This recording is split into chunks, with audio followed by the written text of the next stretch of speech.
پگاهی روز رفیق دکتر در کابینت شتگه خیلی به نیت یکون کسلی می یکون تبابت میکنیم یکون کار بار میکنیم در تق میشه یک تمه داریم. ما سلطانف ابراهیم میشم اکا جان. ما ای навор сохта шудагии бо дастгирии сайти 1xbet дариҷа коэффициентҳои зиёд ва бонусҳои гуногуна меёбем ки силкаш дар комментария. ҳамчунин агар бо промокоди ёвонӣ шумо регистратсия кунед барои пардохти аввалинтон 6500 рубл бонус медиҳанд. я салому я пайғом барои подписчикои Шермаҳмади ҷун ки дар кадом гӯшу канори мулки оламе боше худованд шуморо ҳидоятгор боша, ханда дар лабони шумо боша. тимоха برای برادرای یک قصه پیشنهاد میکنیم. قصه برای رفیق دکترای محترم. مرحبا یک قصه شیر محمد جان یاوانی پیسان آمد لایکین خیلی تقارختی بگینه پرده. پگاهی روز رفیق دکتر در کابینت شتگه خیلی به نیت یکون کسلی می یکون تبابت میکنیم یکون کار بار میکنیم در تق میشه یک تمه داریم. ما سلطانف ابراهیم میشم اکا جان.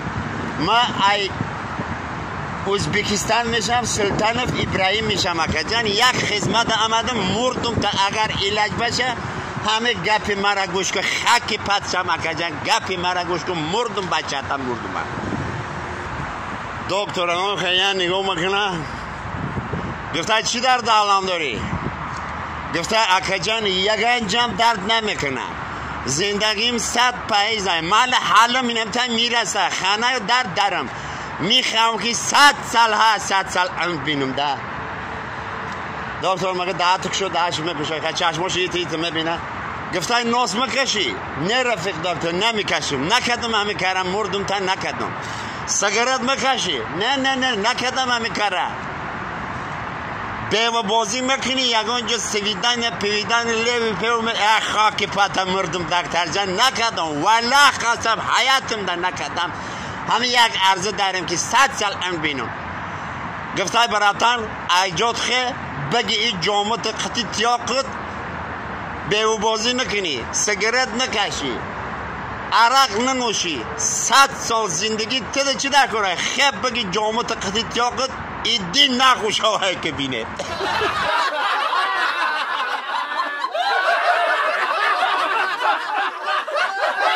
سلام با تمام مردم شریف یاوان لسکی رایون اینام برادرای غریب.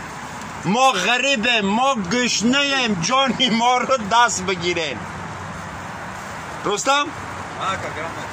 همه نرمال براشکه؟ مردم شریف تاجیکستان ده چه عرضه داری؟ اشان حمزه اورکشون. اشان حمزه این موریدای ایتای ایروز ایار رسی آمده تو در حوالی نونی خوردن نداری.